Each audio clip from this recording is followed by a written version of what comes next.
कहानी की शुरुआत होती है और हम देखते हैं एक शहर को जो कि पूरा तबाह हो चुका रहता है और उसी के बीच में एक लड़का खड़ा रहता है जिसका हालत पूरा खराब रहता है। ढंग से उससे खड़ा भी नहीं हुआ जाता है। वो अपने तलवार के सहारे वहाँ पे खड़ा रहता है और कहता है, मैंने कभी नहीं सोचा था कि मैं इतनी जल्दी मर जाऊँगा। मेरा नाम है वेन्यू और मैं एक 4th ग्रेड का वॉरियर हूँ। जैसे ही मैंने स्क्वाड को ज्वाइन किया था वैसे ही मुझे एक मिशन के अंदर भेज दिया गया, लेकिन यहाँ पे आने के बाद मेन टीम ने हमें धोखा दे दिया। उन्होंने हमारा चारे की तरह इस्तेमाल किया ताकि वो एक 5th ग्रेड के म्यूटेंट बीस्ट को अपने जाल में फंसा सकें। लेकिन ये भी सही है, उसके पीछे एक बहुत ही खतरनाक दिखने वाला मॉन्स्टर खड़ा होता है और इधर से वेन्यू अपना तलवार लेकर रेडी हो जाता है और वो पीछे घूम के चिल्लाता है कि मेरा अब इस डूमडे से मन भर चुका है। और उसके बाद वो सोचता है उस मॉन्स्टर के ऊपर अटैक करने के लिए, लेकिन अफसोस वो मॉन्स्टर पहले इसके ऊपर हमला कर देता है। अगले ही पल हम देखते हैं वहाँ पे बहुत सारा खून इधर उधर उड़ रहा होता है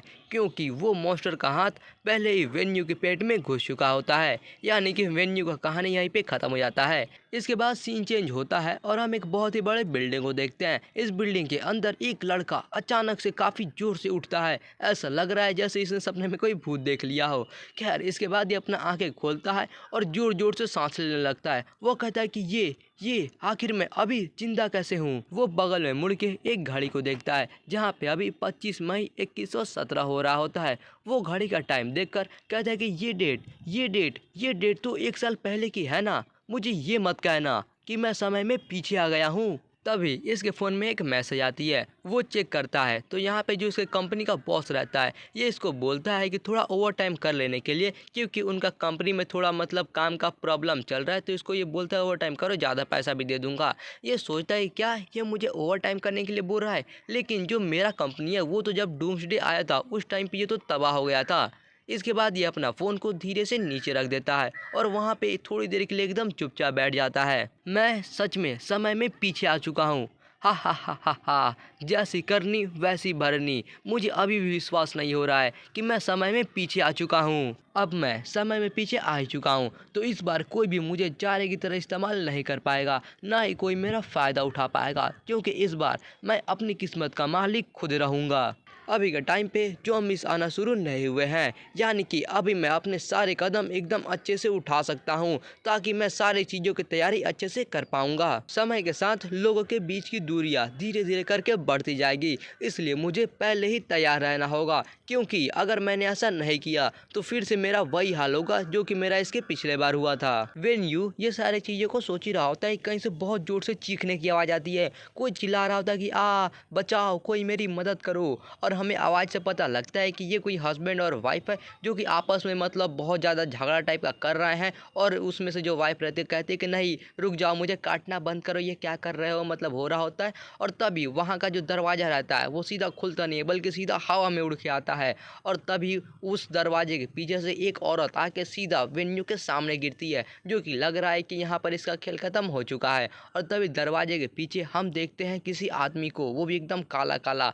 और फिर वहाँ से जब धुआं हटता है तब हमें देखने को मिलता है कि असल में ये एक ज़ॉम्बी है। इसके बाद हमें ज़ॉम्बी के बारे में कुछ बताया जाता है। वो बताते हैं कि ज़ॉम्बी एक ऐसा क्रीचर होता है जो कि अपना दिमाग खो चुका रहता है, यानी कि वो कुछ भी सोच समझ नहीं सकता है और बस वो एक चलता फिरता मरा हुआ इंसान होता है। लेकिन जो उसका स्ट्रेंथ यानी कि जो उसका शक्ति या फिर जो उसका भागने का स्पीड रहता है वो सब नॉर्मल इंसान से बहुत ही कम हो जाते हैं। लेकिन तुम इसे कितना भी मार लो वो इतनी आसानी से नहीं मरेगा। अगर इसे मारना चाहते हो तो इसका जो मैजिक कोर रहता है वो निकालना होगा या तो तोड़ना होगा। उस ज़ॉम्बी को देखकर वेन कहता है कि आखिरकार ये आ ही गया, इस दुनिया के तबाही का शुरुआत। और इसके बाद वो अपने हाथ में एक काफ़ी मस्त दिखने वाला चाकू निकाल लेता है और कहता है कि चलो ये चीज़ सही हुआ कि मैंने पहले से ही एक हथियार खोज कर रेडी हूँ। अगर मेरे पास ये वाली हथियार नहीं होती तो मैं बहुत ज़्यादा खतरे में आ सकता था। हम देखते हैं कि ये जो ज़ॉम्बी रहता है ये काफ़ी तेज़ में वहाँ से सीधा जंप करके आता है वेन के ऊपर हमला करने के लिए। लेकिन एक सेकेंड भाई, जो ज़ॉम्बीज़ होते हैं वो तो स्लो होते हैं ना, ये इतने तेज़ में कैसे आ रहा है?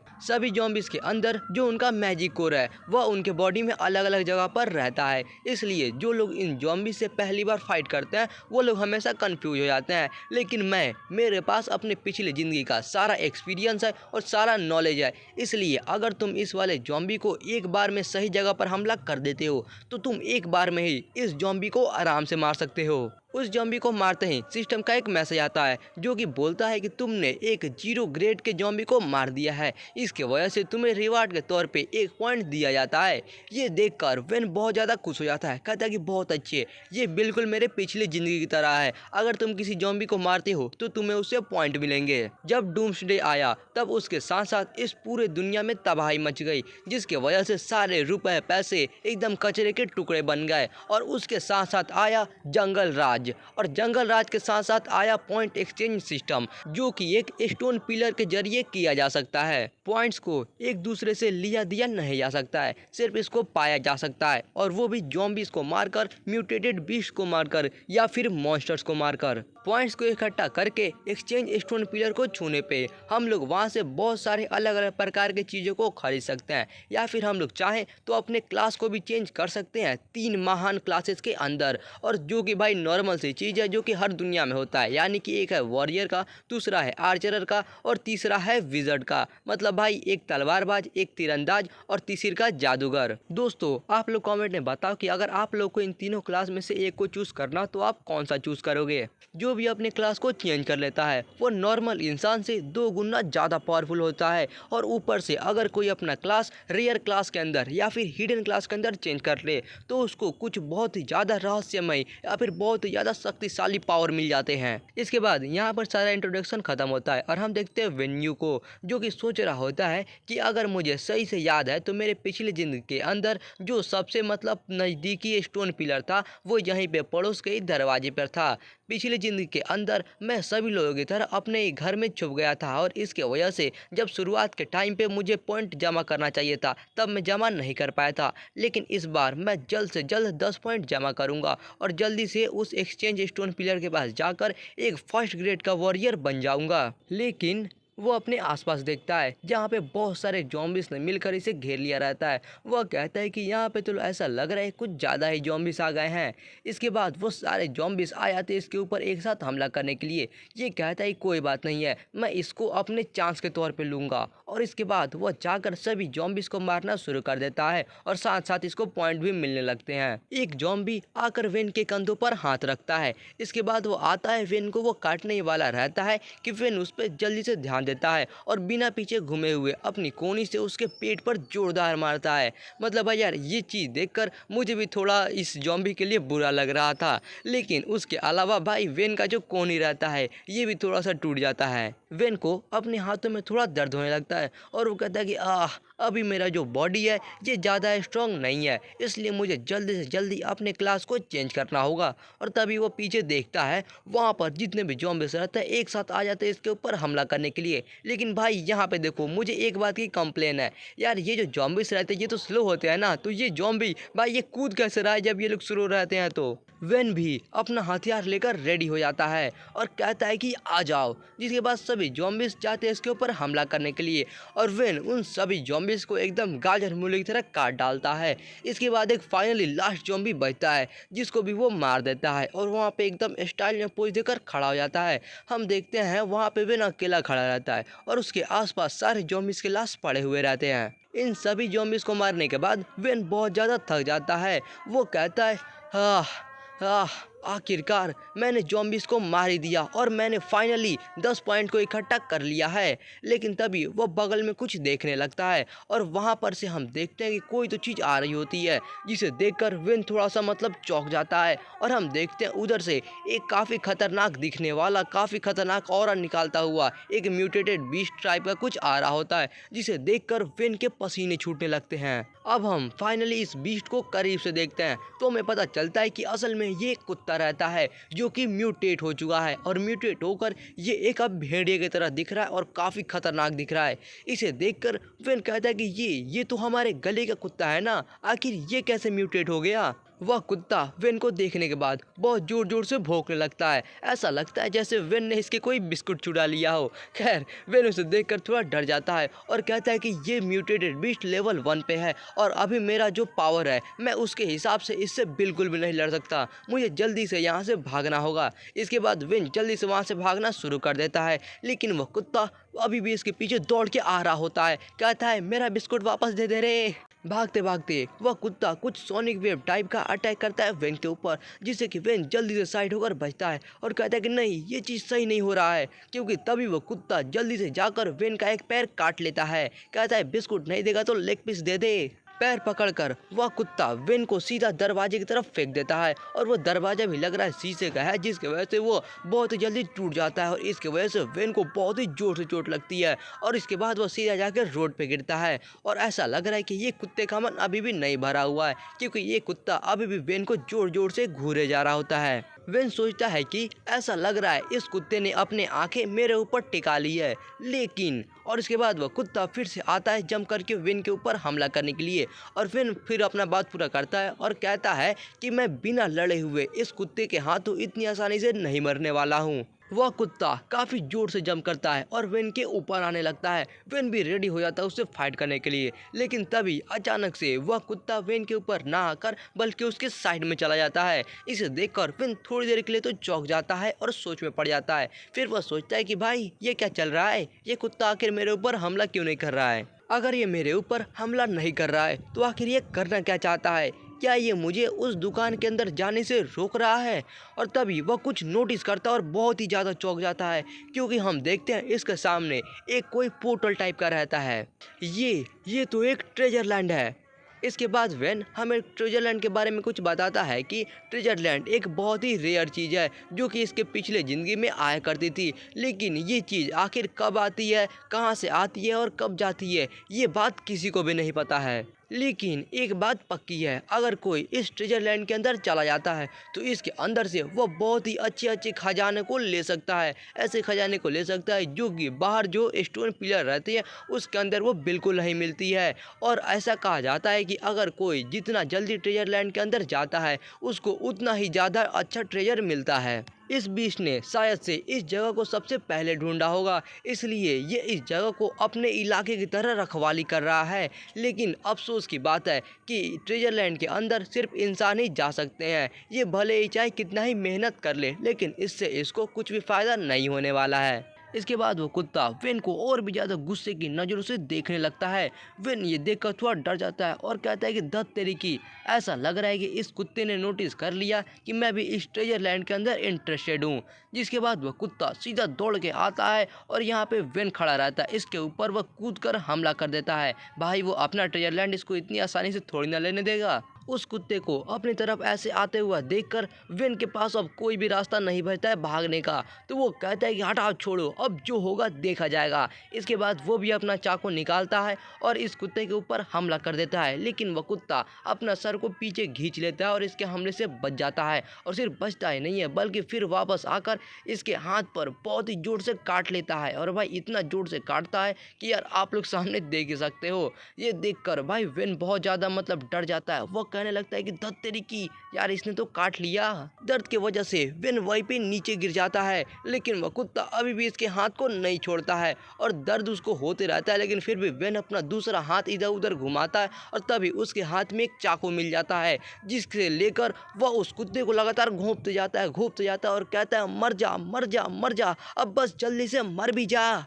लेकिन ऐसा लग रहा है कि इस कुत्ते को ये बात पसंद नहीं आई, जिसके बाद वह पूरी ताकत से वेन का हाथ खींचता है और भाई वेन का वो पूरा हाथ ही वहाँ से उखाड़ देता है, जिसकी वजह से वेन को बहुत ज़्यादा दर्द होता है और वो चिल्लाने लगता है आ। इसके बाद वेन दौड़ के पीछे की तरफ आता है और वहीं पे अपना कटा हुआ हाथ को पकड़ के खड़ा हो जाता है और कहता है कि धत तेरी की, लेकिन अभी मुझे शांत होना होगा। मेरे बॉडी को चाहे कुछ भी हो जाए, कुछ भी कट जाए या फिर फट जाए, मैं एक बार अगर अपना लेवल अप कर लेता हूँ तो मेरा बॉडी एकदम पहले की तरह एकदम अच्छे से हो जाएगा। इसलिए ये हाथ कटना ये सब कोई ज़्यादा बड़ी बात नहीं है, लेकिन अगर मैं अभी जिंदा रहना चाहता हूँ तो मेरे पास बस अब एक ही रास्ता बचा हुआ है, मुझे कैसे भी करके उस ट्रेजर लैंड के अंदर जाना ही होगा। इसके बाद वेन रेडी हो जाता है उस ट्रेजर लैंड के अंदर जाने के लिए और कहता है कि हटा छोड़ो, अब जो होगा देखा जाएगा। और फिर वो वहाँ से अपनी पूरी ताकत से जंप करता है और जाने लगता है ट्रेजर लैंड की ओर। जाते जाते वो एकदम पास पहुँच जाता है और कहता है कि बहुत अच्छे, मैं बस अब लगभग कर ही चुका हूँ। लेकिन तभी वो कुत्ता एक बार फिर से आता है और और इस बार ये वेन का फिर से पैर काट लेता है और इधर से वेन को फिर से बहुत ज़्यादा दर्द होने लगता है और कहता है कि धत तेरी की, ये कमीना कुत्ता कहीं का। इसके बाद वेन उस कुत्ते की तरफ देखता है और कुछ मन में सोचता है और कहता है कि अगर तुम्हें ये उतना ही पसंद है तो तुम इसे रख ही लो। और इसके बाद वो खुद से ही अपना पैर काट देता है, जिसकी वजह से वो कुत्ता वहीं पे गिर जाता है और फाइनली वेन उस ट्रेजर लैंड के अंदर चला जाता है। इसके बाद हम ट्रेजर लैंड के अंदर का सीन देखते हैं। यहाँ पे वेन अचानक से पोर्टल से बाहर निकलता है और निकलते ही वो नीचे जमीन पे गिर जाता है। गिरने के बाद वो थोड़ी देर के लिए तो चुपचाप जमीन पे ही लेटा रहता है और उसके बाद वो फाइनली उठ के बैठ जाता है और अपने सामने देखता है, जहाँ पे उसके सामने एक खजाने की पेटी रखी हुई रहती है। मतलब भाई कोई भी इसका टेस्ट या फिर मॉन्स्टर कुछ भी नहीं, डायरेक्ट इसको खजाना मिल गया, क्या ही बात है। खैर ये खजाना देखकर वेन बहुत ज़्यादा खुश होने लगता है और कहता है कि इस खजाने को पाने के लिए मैंने अपना एक हाथ और एक पैर दोनों का बलिदान दे दिया है। उम्मीद करता हूँ कि मेरा ये जो बलिदान है वो बेकार नहीं जाएगा। इसके बाद वो फाइनली उस खजाने की पेटी को खोल देता है और हम उसके अंदर देखते हैं एक स्क्रोल रहता है पर्पल कलर का, जो कि यार देखने में तो काफ़ी सही लग रहा है। उस स्क्रोल को देखकर थोड़ी देर के लिए तो वेन भी नहीं समझ पाता है कि आखिर ये क्या चीज़ है, लेकिन तभी वो स्क्रोल अचानक से हवा में उड़ने लगता है। इसे देखकर वो कहता है कि क्या ये एक हिडन क्लास का स्क्रोल है, और ये देखकर वो बहुत ही ज़्यादा खुश होने लगता है और कहता है कि मेरा इतना ज़्यादा मेहनत आखिर बर्बाद नहीं हुआ, क्योंकि जो भी हिडन क्लास होते हैं वो ज़रूरी नहीं है कि जो नॉर्मल क्लास है उससे ज़्यादा पावरफुल हो, लेकिन एक बात पक्का रहता है कि जो हिडन क्लास का नॉर्मल स्किल रहता है वो नॉर्मल क्लास से बहुत ही अच्छा रहता है। इसके बाद वेन धीरे से उस स्क्रोल को छूता है, लेकिन जैसे ही वो उस स्क्रोल को छूता है वो स्क्रोल के अंदर से बहुत ही तेज में लाइट आने लगती है और फिर अचानक से वो गायब हो जाती है। और जैसे ही वो गायब होती है वैसे ही वेन का जो एक हाथ रहता है कटा हुआ वो फिर एकदम पहले की जैसा ठीक हो जाता है। तभी सिस्टम का भी मैसेज आता है, वो कहता है कॉन्ग्रेचुलेशंस, क्योंकि आपने आपका क्लास चेंज कर लिया है और आपका अभी का क्लास है सोल मास्टर का। मतलब भाई ये क्लास का नाम तो मुझे काफ़ी मस्त लग रहा है। ये सभी चीज़ों को देखकर वेन बहुत ज़्यादा खुश होने लगता है। वो कहता है कि मेरे क्लास चेंज करने के बाद मेरा लेवल अप भी हो गया, इसके वजह से मुझे जितने भी चोट लगी थी, मुझे जितने भी घाव हुआ था वो सारा का सारा एक बार में एकदम अच्छे से ठीक हो गया। और साथ ही साथ ये काम के बीच में मुझे एक नया स्किल या फिर नया टैलेंट, तुम जो भी कह लो, वो भी एक मिल चुका है। जो 3 मेन क्लासेस होती है वो जब लेवल 1 पर रहती है तो उसके अंदर जो स्किल मिलता है वो सिर्फ F रैंक का ही होता है, लेकिन मैंने अपना एक हिडन क्लास चेंज किया है तो मैं सोच रहा हूँ कि आखिर मुझे कौन सा रैंक का स्किल मिलने वाला है। इसके बाद सिस्टम का एक मैसेज आता है जो कि कहता है कि तुम अभी के टाइम पे एक लेवल 1 के सोल मास्टर हो, जिसकी वजह से तुम्हें जो मतलब स्किल मिलेगा वो है सोल रेल्म का। और ये वाला स्किल का कोई भी रैंक नहीं है, क्योंकि ये स्किल एक स्पेशल और यूनिक स्किल है। इसको तुम किसी के साथ बदल नहीं सकते हो या फिर भूल नहीं सकते हो। अब हम देखते हैं ये सोल रेल्म स्किल के बारे में, जहाँ पे हमें पता चलता है कि ये एक मतलब गेट की तरह होता है जिसके अंदर ये अपने सोल समन्स को रख सकता है, और जब भी ये अपना लेवल अप करेगा तब इसको एक नया सोल रेल्म मिलते रहेगा। इसके बाद हम एक काफ़ी अजीब सा मॉन्स्टर को देखते हैं। फिर सिस्टम बताता है कि तुम्हें क्लास के साथ साथ एक नया सोल समन भी दिया जा रहा है, और ये सोल समन तुम्हारे क्लास के साथ आया है, इसलिए तुम इसको हटा नहीं सकते हो, और ये ऑटोमेटिकली तुम्हारा जो फर्स्ट सोल रेल्म है उसका जगह ले चुका है।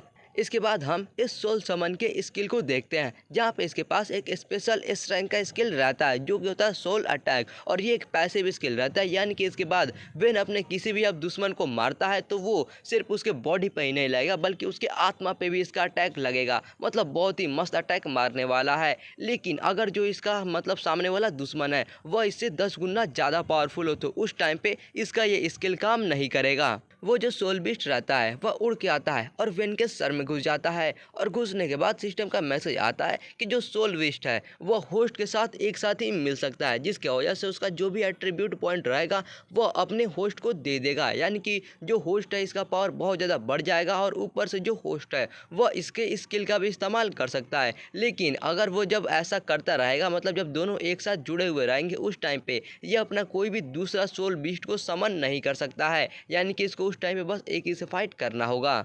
इसके बाद हम वेन को देखते हैं जो कि अपने सोल बीस्ट के साथ मिलने के बाद बहुत ही ज़्यादा अच्छा महसूस कर रहा होता है और बहुत ज़्यादा पावरफुल महसूस कर रहा होता है और कहता है कि मुझे विश्वास नहीं हो रहा है क्योंकि अपने सोल बीस्ट के साथ मिलने के बाद जो मेरा एट्रीब्यूट्स है वह दूसरे क्लास से बहुत ही ज़्यादा हो चुके हैं।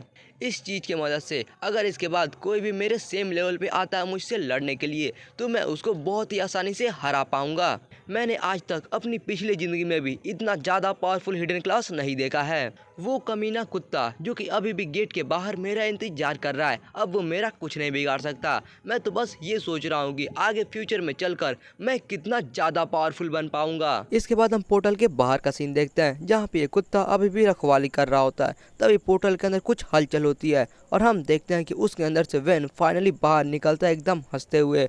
और ये कुत्ता वेन को जब देखता है तो बहुत ज़्यादा गुस्सा हो जाता है। इसे देखकर वेन उसे कहता है कुत्ते कहीं कि ये बस तुम्हारी वजह से हुआ है कि मैं इस खजाने को पा पाया हूँ, तो मैं आखिर तुम्हारा शुक्रिया अदा कैसे करूँ?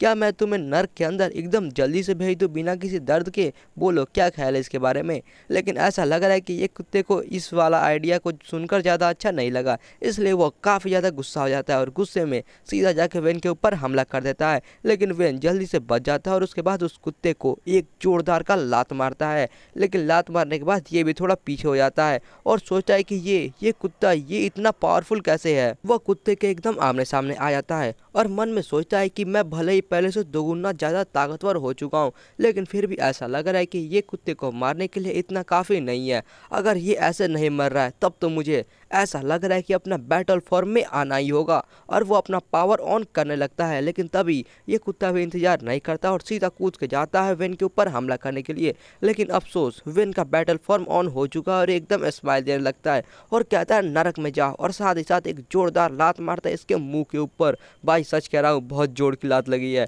और ये लात मारने के साथ साथ इसका जो स्किल था एस रैंक वाला सोलो स्ट्राइक का, ये भी एक्टिवेट हो जाता है। ये देखकर तो भाई वेन और ज़्यादा खुश हो जाता है क्योंकि ये कुत्ता को बहुत ज़्यादा दर्द होने लगता है, क्योंकि इसका जो हमला है सिर्फ ये कुत्ते के बॉडी पर ही नहीं बल्कि आत्मा पर भी लगी हुई है, जिसकी वजह से ये कुत्ता के चारों तरफ कुछ ब्लू ब्लू टाइप का इफेक्ट आने लगता है और ये चिल्लाने भी लगता है और फाइनली चिल्लाते चिल्लाते नीचे ज़मीन पे गिर जाता है। मतलब यार एक ही लात में इसका पूरा हालत ख़राब हो जाता है। वेन उस कुत्ते के थोड़ा पास जाता है और बोलता है कि जो मेरा पहला स्किल है वह ये एस रैंक का है, ये पावर है मेरे सोल मास्टर क्लास का। और ये कुत्ता अभी भी यहाँ पे ज़मीन पे पड़ा हुआ रहता है और पड़े पड़े ये अभी भी गुर्राया जा रहा होता है।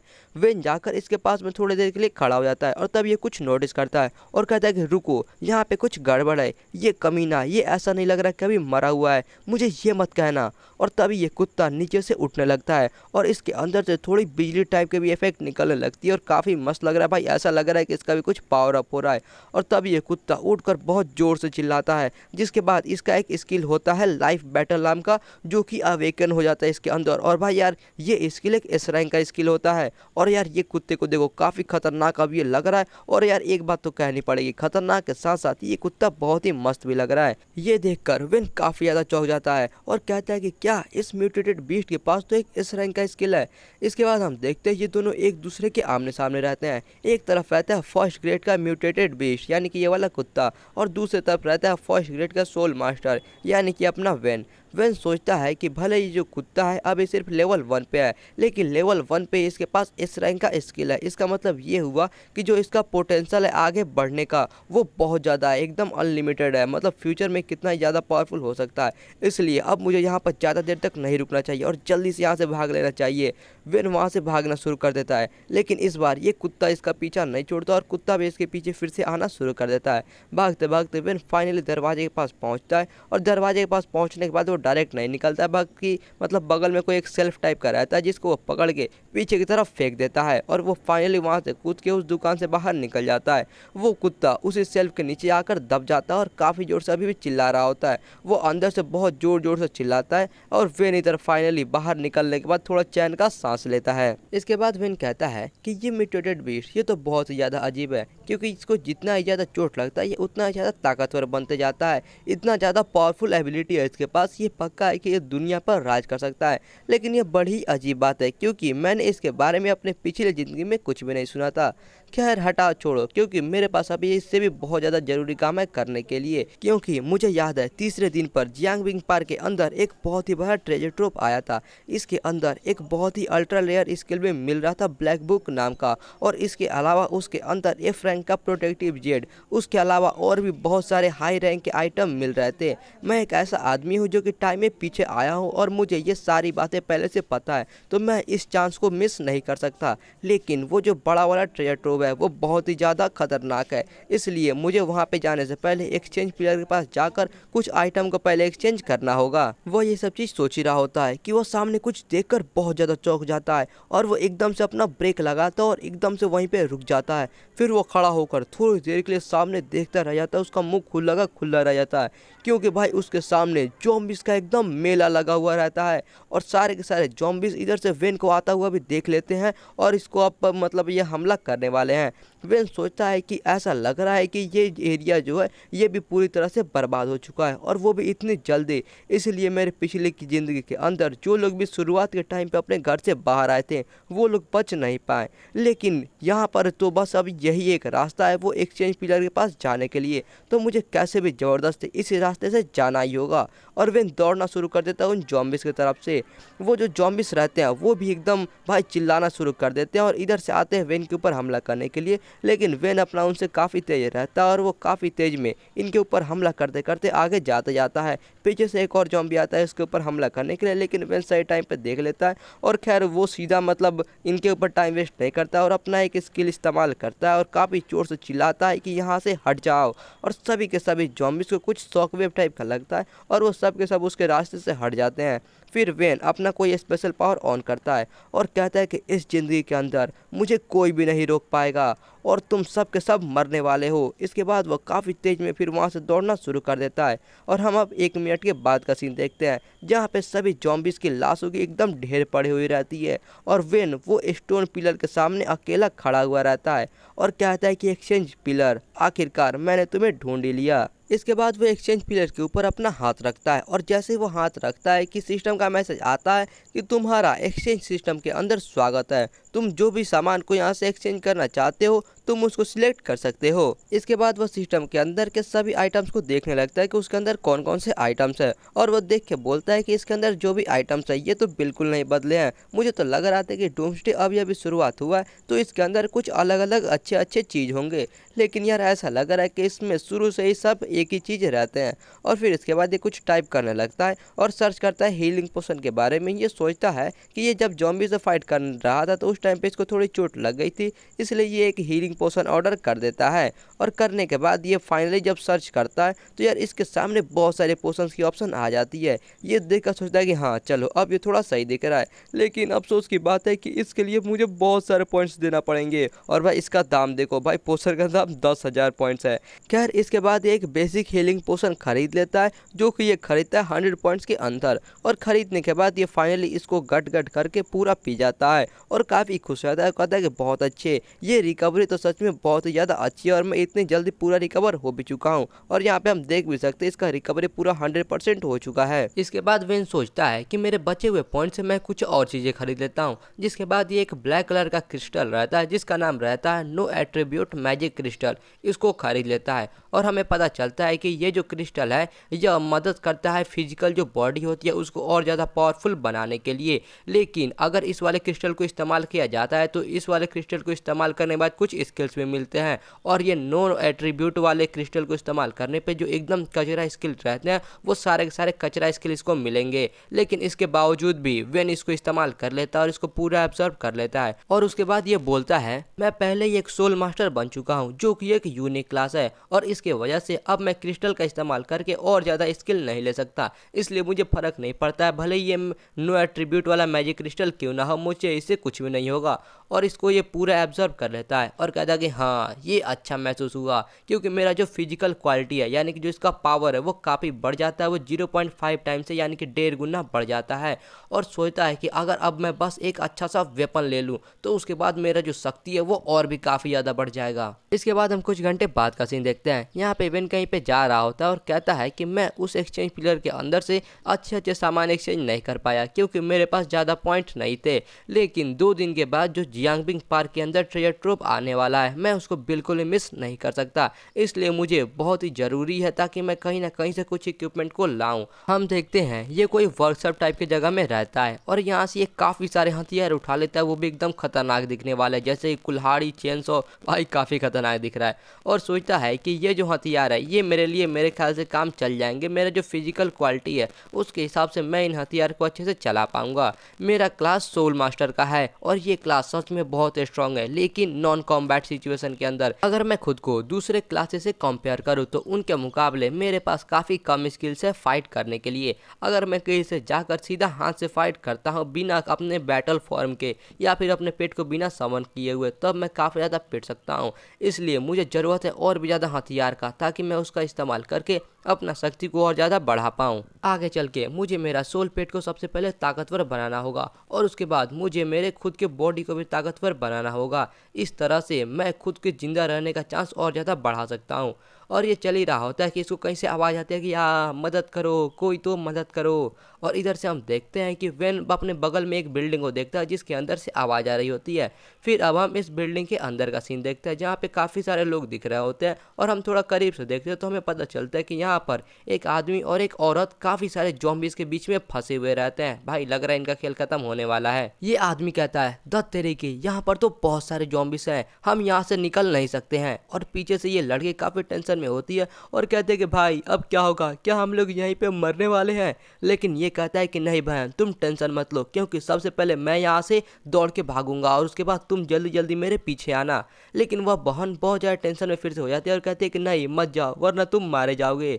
लेकिन यह आदमी नहीं सुनता और नीचे रखा हुआ एक डंडा पकड़ लेता है और उठा लेता है उसको और कहता है कि बेकार की बातें मत करो, क्योंकि अगर हम यहाँ पे थोड़ी देर और रहते हैं तो ये पक्का है कि हम लोग यहाँ से जिंदा नहीं निकल पाएंगे। लेकिन इसकी बहन को अभी भी टेंशन हुए जा रहा है। तभी ये एकदम जोर से आता है और ऊपर कूदता है और एक ज़ॉम्बी के ऊपर हमला करने ही वाला होता है कि उल्टा वो ज़ॉम्बी ही इसको एक जोरदार पंच मारता है, जिसकी वजह से ये सीधा उड़ के जाता है और एक दीवार में जोर से इसको लगता है और ये वहीं पे नीचे गिर जाता है, जिसकी वजह से इसकी बहन चिल्लाने लगती है, कहती है भाई भाई क्या तुम ठीक तो हो। लेकिन ये पीछे देखता है, अपनी बहन के पीछे इसको बहुत सारे ज़ॉम्बीज़ दिखते हैं, जिसकी वजह से ये भी टेंशन में रहता है और कहता है कि नहीं जरा बचो। लेकिन तभी पीछे से एक कुल्हाड़ी आती है और उन ज़ॉम्बीज़ को मारती है। फिर इसके बाद ये लोग देखने लगते हैं कि आखिर ये बंदा है कौन जो इनको मार रहा है। वेन उनको बोलता है कि तुम लोगों को पता नहीं है ज़ॉम्बीज़ को अपना पीठ कभी नहीं दिखाना चाहिए। और इधर से लड़का नीचे जमीन में पड़ा हुआ वेन को देख रहा होता है और सोचता है कि इसने तो इस ज़ॉम्बी को बस एक ही बार में मार दिया, ये कितना ज़्यादा पावरफुल है। इसके बाद वेन काफ़ी खुशी खुशी उन सभी ज़ॉम्बीज़ को मारना शुरू कर देता है, क्योंकि भाई इसको पॉइंट जो मिलेंगे। हम देख सकते हैं कि ये अपना स्किल यूज़ करके ज़ॉम्बीज़ को एकदम आसानी से मार पाता है। ये ज़ॉम्बीज़ इसके सामने अभी कुछ भी नहीं है। ये लोग सोचते हैं कि आखिर ये आदमी है कौन, ये इतना अमेजिंग कैसे है। और इधर से ये इनको बोलता है कि तुम लोग वहाँ पे चुपचाप खड़े क्यों हो, जल्दी से यहाँ से निकलो। फिर ये लड़का भी अपनी बहन से कहता है कि बहुत अच्छे, अब हम लोग बच जाएंगे। और भाई इधर वेन को देखो, ये ज़ॉम्बीज़ को मार रहा होता है एकदम किसी पागल की तरह। और फिर ये दोनों भी जल्दी जल्दी वेन के पीछे जाने लगता है ताकि वो लोग यहाँ से निकल जाए और बच जाएँ। तभी वो लोग सामने देखकर कुछ एकदम बहुत ज़्यादा से चौंक जाता है, क्योंकि उनके सामने वेन सभी ज़ॉम्बीज़ को एकदम कुत्तों की तरह मार रहा होता है, बहुत ज़ोर ज़ोर से पीट रहा होता है। यार आप लोग यहाँ पे स्क्रीन पे देख सकते हो भाई कितना खतरनाक तरीके से मार रहा होता है वेन इन सभी ज़ॉम्बीज़ को। लेकिन तभी वेन भी अपने सामने देखकर कुछ चौंक जाता है, क्योंकि इसके सामने एक काफ़ी खतरनाक दिखने वाला ज़ॉम्बी और एक चूहा, जो कि यार ये भी काफ़ी खतरनाक दिख रहा है, ये दोनों आपस में लड़ रहे होते हैं। वेन कहता है कि ठीक है अब तुम बाहर जा सकते हो, क्योंकि बाहर अब थोड़ा सुरक्षित है, लेकिन ज़्यादा इधर उधर मत घूमना। ये लड़का इसको कहता है कि आपका बहुत बहुत शुक्रिया अदा हमें बचाने के लिए हीरो। फिर वेन इनको कहता है कि चलो ठीक है तुम लोग अब अपना आगे ध्यान रखना। ये फिर इसको कहता है कि हैं हीरो आखिर आप कहाँ पे जा रहे हो। ये बोलता है कि मैं जा रहा हूँ थोड़े हथियार ढूंढने के लिए, वरना ऐसा ना हो कि जब मैं ज़ॉम्बीज़ के सामने हूँ तब मैं कुछ भी ना कर पाऊँ। तब ये लड़की पीछे से चिल्लाकर बोलते कि हीरो मैं एक जगह जानती हूँ जहाँ पे बहुत सारे हथियार है। ये सुनकर वेन रुक जाता है और उससे पूछता है कहाँ पे। जिसके बाद वो बताती है कि जो हानसुई रोड पे पुलिस स्टेशन है वहीं पे, लेकिन तुम ध्यान रखना क्योंकि वो पुलिस स्टेशन पहले ही चारों तरफ से ज़ॉम्बी से घिर चुका है, वहीं से हम लोग भाग कर आए हैं। मतलब यार आमतौर पर पुलिस जो होती है वो सबको चारों तरफ से घेरती है, लेकिन यहाँ पे तो पुलिस से घेरी हुई है। खैर वेन उनका शुक्रिया अदा करता है और कहता है ठीक है मैं जाकर वहाँ पे चेक करता हूँ क्या हो रहा है। इधर जो लड़का रहता है वो देखकर काफ़ी चौंक जाता है, कहता है कि हाँ क्या वो सच में वहाँ पे चला गया। ये लड़की कहती है कि जो हीरो है वो तो इतना ज़्यादा ताकतवर है तो वो वहाँ पे जा रहा है, उसे कोई दिक्कत तो नहीं होना चाहिए। नहीं होना चाहिए ना। इसके बाद हम देखते हैं वेन काफ़ी तेज में दौड़ के जा रहा होता है और मन में सोचता है कि अगर मुझे सही से याद है तो जो पुलिस स्टेशन है वो यहीं कहीं पे सामने होना चाहिए। लेकिन तभी वो सामने कुछ देखकर एकदम चौंक जाता है, क्योंकि उसके सामने एक धमाका होता है और उस धमाके के अंदर से एक चूहा निकलता है। और वही निकलने के बाद वो एकदम चिल्लाने लगता है, यार ये वाला चूहा दिखने में काफ़ी खतरनाक लग रहा है। और हाँ यार, मैंने आप लोगों को जो थोड़ा देर पहले वो वाला चूहा और जॉम्बी दिखाया था तो ये इसके पिछले वाले चैप्टर में था, तो हो सकता है कि वो लोग एक चैप्टर पहले ही इस वाले चैप्टर का प्रीव्यू दिखा रहे होंगे, तो आप लोग कंफ्यूज मत हो जाना। ये सब देखकर विन समझ नहीं पाता है कि आखिर यहाँ पे चल क्या रहा है। वो सोचता है कि आखिर यहाँ पर इतने सारे म्यूटेंट बीस्ट्स आ कहाँ से गए, ये पुलिस स्टेशन के अंदर जरूर कुछ ना कुछ गलत हो रहा है, मुझे ऐसे ही बिना कुछ सोचे समझे इसके अंदर नहीं जाना चाहिए। और फिर इसके बाद ये एक खंभे पे चढ़ना शुरू कर देता है और सोचता है कि चलो मैं पहले ऊपर चढ़ जाता हूँ और ऊपर चढ़ के देखता हूँ कि आखिर यहाँ पे कैसा सिचुएशन है।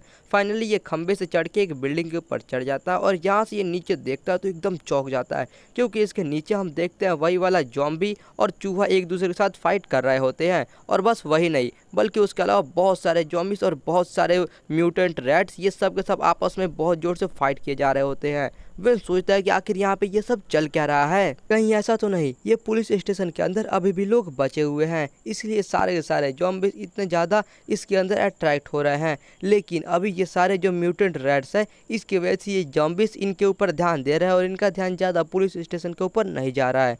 इसके बाद वो उस बिल्डिंग के ऊपर से एकदम कूद जाता है और ये कूद कर कहाँ जाता है यह भी नहीं दिखाया जाता है, बल्कि अब हम पुलिस स्टेशन का सीन देखते हैं जहाँ पे गेट के बाहर बहुत सारे जॉम्बिस यहाँ पे हमला कर रहे होते हैं। यहीं पे एक पुलिस वाला काफ़ी ज़्यादा बैठ कर रो रहा होता है, क्योंकि उसके सामने एक छोटी बच्ची पड़ी हुई रहती है जो कि मर चुकी होती है और ऐसा लग रहा है कि ये इसकी बेटी है। कोई इसको कहता है चीफ वांग। ये जॉम्बिस बहुत जल्द अंदर आने वाले हैं और ऊपर से यहाँ पर तो अब और भी ज़्यादा जॉम्बिस आ चुके हैं। अब हम लोग यहाँ पर क्या करें, अगर ऐसा ही चलता रहा तो बहुत जल्द हम सब लोग यहाँ पे मरने वाले हैं। लेकिन तभी ये आदमी यहाँ पे उठ के खड़ा हो जाता है और कहता है, दोस्तों मैं डिसाइड कर चुका हूँ, मैं अपनी बेटी का बदला लूँगा। ये सुनकर उस सब के सब चौंक जाते हैं और कहते हैं क्या? वो लोग बोलते हैं कि चीफ वैंग जरा आप अच्छे से सोचिए, क्योंकि यहाँ पे बहुत सारे जॉम्बिस है और ऊपर से म्यूटेंट रैट्स भी है, आप इन सभी से एक साथ मतलब नहीं लड़ सकते हो। जिसके बाद ये बोलता है कि दोस्तों तुम लोगों की फिक्र करने की ज़रूरत नहीं है, क्योंकि ये सब बदला मैं खुद अकेले ही लूँगा, मैं तुम लोगों को कुछ भी ऐसा नहीं करने वाला हूँ कि तुम लोग ही मेरे साथ आकर लड़ो। खैर इसके बाद हम देखते हैं कि ये जो जॉम्बिस रहते हैं यहाँ पे ये पूरा गेट को एकदम तोड़ देते हैं और एक साथ सब के सब अंदर घुस जाते हैं। ये देखकर भाई सब के सब जितने भी पुलिस वाले रहते हैं एकदम डर जाते हैं। भाई इनके मुंह से साफ साफ दिख रहा है कि इनको समझ में आ चुका है ये लोग अब नहीं बचने वाले हैं। फिर ये जो पुलिस वाला रहता है ये अपना बंदूक ऊपर उठाता है, हम इसके सामने देखते हैं जहाँ पे बहुत सारे जॉम्बिस एक साथ आ रहे होते हैं और ये इनके सामने अकेला अपना गन का पॉइंट उनके ऊपर करके खड़ा हुआ रहता है और मन में सोचता है कि धत तेरे की, मेरे हाथ हिल क्यों नहीं रहे हैं। तभी एक जॉम्बिस एकदम कूद के आता है इसके ऊपर हमला करने के लिए और ये सोच रहा होता है कि अब मैं क्या करूं, लेकिन तभी एक कुल्हाड़ी उड़ते हुए आती है और उस जॉम्बी को सीधा मार देती है। ये देखकर वो सोचता है कि क्या अभी अभी यहाँ पे हुआ क्या। तभी दूसरा पुलिस वाला बताता है कि जरा वहाँ पे देखो, ऐसा लग रहा है कि वहाँ पे कोई आदमी है। और हम देखते हैं कि बाहर जहाँ पे बहुत सारे जॉम्बिस रहते हैं वहीं पे एक गाड़ी के ऊपर अपना वैन रहता है और ये सभी जॉम्बिस को मारे जा रहा होता है और ये जैसे जैसे मार रहा होता है वैसे वैसे इसको हर जॉम्बिस से एक एक पॉइंट मिलता जा रहा होता है, जिससे ये बहुत ज़्यादा खुश होता है। और इसके बाद ये कहता है कि बहुत अच्छे, मेरे पास पहले ही लगभग 1000 पॉइंट्स तो हो ही चुके हैं भाई, कहना पड़ेगा इस बार तो मुझे बहुत अच्छे खासे एक्सपीरियंस मिल गए। इसे देखकर सभी पुलिस वाले एकदम चौंके हुए रहते हैं और कहते हैं कि क्या ये सच में कोई इंसान है। इसके बाद एक पुलिस वाला बोलता है कि ये इतने सारे जॉम्बिस के बीच में भी इतना आराम से चल पा रहा है। पीछे से एक लेडी बोलती है कि ओए होए होए, तुम्हें क्या लग रहा है यहाँ पर ये बस चल रहा है, जरा ध्यान से देखो, वो तो उन सभी जॉम्बिस को एकदम आराम से मार रहा है। और ये इनको बोलती है कि ठीक है अब यहाँ पर बस खड़ा होकर देखना बंद करो और चलो जल्दी से हम लोग यहाँ से निकलते हैं, वरना वो जॉम्बिस फिर वापस आ जाएंगे। यह सुनकर ये लोग भी मान जाते हैं और सब के सब वहाँ से निकल लेते हैं। इसके बाद हम देखते हैं कि वेन पुलिस स्टेशन के अंदर आ चुका रहता है, जहाँ पे ये जो चीफ रहता है ये सिर्फ अकेला ही यहाँ पे खड़ा हुआ रहता है, क्योंकि ये उन सभी के साथ नहीं गया हुआ रहता है। ये वेन को कहता है कि छोटे भाई, मेरा नाम है वैंग डहाई और मैं तुम्हारे स्किल्स को देखकर सच में बहुत ज़्यादा चौंक गया हूँ, तुम इतना ज़्यादा पावरफुल कैसे हो। ये इससे पूछता है क्या हुआ, तुम यहाँ से अभी तक नहीं गए हो। ये इसको बोलता है कि नहीं, मैं तुमसे बस एक मतलब गुजारिश करना चाहता हूँ छोटे भाई, जिसके बाद ये कहता है कि क्या कौन सी गुजारिश। इसके बाद वो पीछे अपनी बेटी की तरफ देखता है और फिर वो वहाँ पे जाता है और जाकर अपनी बेटी को अपने बाहों में पकड़ लेता है और कहता है कि थोड़े टाइम पहले मेरी जो बेटी है इसको उन म्यूटेटेड बीस्ट ने मार डाला, इसलिए मैं तुमसे मदद मांग रहा हूँ, इसकी बदला लेने के लिए मेरी मदद करो। फिर ये कहता है कि क्या लगता है कि सिर्फ हम दोनों मिलकर इतने सारे म्यूटेटेड बीस्ट को मार सकते हैं? ये तो नामुमकिन है। ये फिर कहता है कि हाँ मुझे पता है, लेकिन इसके लिए मेरे पास एक आइडिया है। तो दोस्तों इस पुलिस वाले का आइडिया क्या है, अगर आप इसे देखना चाहते हो तो ये तो आप लोग इस वाले वीडियो के नेक्स्ट पार्ट में ही देख सकते हो। और मैं सच कह रहा हूँ ये वाला इसका आइडिया बहुत ही मस्त होने वाला और बहुत ही मजा आने वाला नेक्स्ट पार्ट के अंदर। तो अगर आप नेक्स्ट पार्ट जल्द से जल्द देखना चाहते हो तो यार इस वाले वीडियो को लाइक कर दो, क्योंकि इस वाले वीडियो का लाइक गोल है 500 लाइक्स। यार आप लोग जितना जल्दी लाइक गोल कंप्लीट कर देते हो मैं उतना ही जल्दी इसका नेक्स्ट वाला पार्ट लेकर आ जाऊंगा। और हाँ अगर लाइक गोल कंप्लीट नहीं होता है लेकिन फिर भी अगर कमेंट बॉक्स में नेक्स्ट पार्ट का कमेंट ज़्यादा आता है तो यार मैं तब भी आप लोग के लिए नेक्स्ट पार्ट लेकर आ जाऊंगा। क्योंकि यार जब आप लोग लाइक और कमेंट करते हो तो मुझे पता लगता है कि आप लोग को ये मानवा पसंद आ रहा है। तो आप लोग को जो मानवा जितना पसंद आता है मैं उतना ही ज़्यादा उसका नेक्स्ट पार्ट लेकर आता हूँ। तो यार इसलिए अभी आपके ऊपर है कि आप लोग कौन से मानवा का कितना पार्ट देखना चाहते हो। तो यार इस वाले वीडियो का नेक्स्ट पार्ट के लिए जल्दी से वीडियो को लाइक कर दो और कमेंट कर दो। और हाँ यार चैनल को सब्सक्राइब करके बेल नोटिफिकेशन कॉल पे सेट कर देना, ताकि मैं जैसे इसका नेक्स्ट पार्ट डालूं उसका नोटिफिकेशन सबसे पहले आपको मिल जाए। चलो मिलते हैं फिर अभी नेक्स्ट वीडियो के अंदर, तब तक के लिए आप सभी लोगों को बाय।